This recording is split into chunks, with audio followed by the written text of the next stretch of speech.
আসসালামু আলাইকুম। 100 রিয়াল মক্তব আমেল আপডেট। অনেকেই আমাদের কাছে মেসেজ করেছেন, ভাই 100 রিয়াল দিয়ে নাকি এখন ইকামা করা যাচ্ছে, অর্থাৎ 100 রিয়াল মক্তব আমেল দিয়ে ইকামা সিস্টেমটা কি চালু হয়েছে কিনা। অনেকেই হয়তো এরকম ভিডিও বিভিন্ন সোশ্যাল মিডিয়ার মধ্যে আবারও নতুন করে দেখতে পাচ্ছেন। মূলত এই কারণে কিন্তু আপনারা আমাদেরকে মেসেজ বা কমেন্ট করে আসতেছেন। তো আপনাদেরকে আজকের এই ভিডিওতে জানিয়ে দেওয়ার চেষ্টা করব 100 রিয়াল মক্তব আমেলের সিস্টেমটা কি আবারও চালু হয়েছে কিনা। দেখেন, এই জিনিসটি বোঝার আগে আপনাকে আগে জানতে হবে যে 100 রিয়াল মক্তব আমেল দিয়ে বা ছোট মুআসাসার মেয়াদ অথবা সময়সীমা কতদিন পর্যন্ত আছে।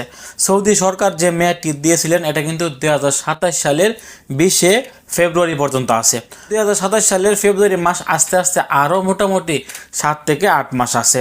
8 মাস থাকা অবস্থায় সৌদি সরকার কখনোই কিন্তু এই ছোট মুআসাসার সময়সীমা বৃদ্ধি করবে না।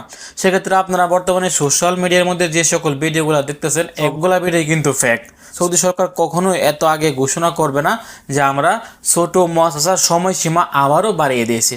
অর্থাৎ এটা 100% জানতে হলে আপনাদেরকে অপেক্ষা করতে হবে 2027 সালের 20 ফেব্রুয়ারি অবধি।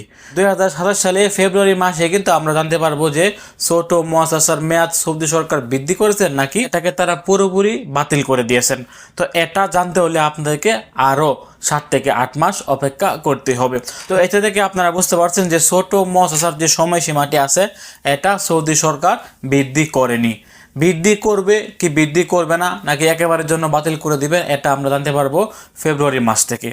সে পর্যন্ত কিন্তু আমাদেরকে অপেক্ষা করতেই হবে। তবে অনেকে ধারণা করে বলছেন যে হয়তোবা সময়সীমা বাড়াতে পারে, যেহেতু সৌদি আরবে অধিকাংশ সৌদি নাগরিকরাই এই ছোট মুআসাসা বা তার নামে 2-3 কর্মী দেশে সৌদি আরবে ছোটোখাটো ব্যবসা করে অথবা ফায়দা খেয়ে তারা কিন্তু সৌদি আরবে চলছে। হয়তোবা এই দিকটি বিবেচনা করে সৌদি সরকার ছোট মুআসাসার সময়সীমাটি বৃদ্ধি করতে পারে, কিন্তু শিওর না। শিওর খবর জানতে গেলে আপনাদেরকে আরও 7 থেকে 8 মাস অপেক্ষা করতে হবে। ভালো থাকুন, সুস্থ থাকুন। ছোট মুআসাসা নিয়ে যে কোনো আপডেট আসা মাত্রই আমরা আপনাদেরকে জানিয়ে দেওয়ার চেষ্টা করব। আসসালামু আলাইকুম।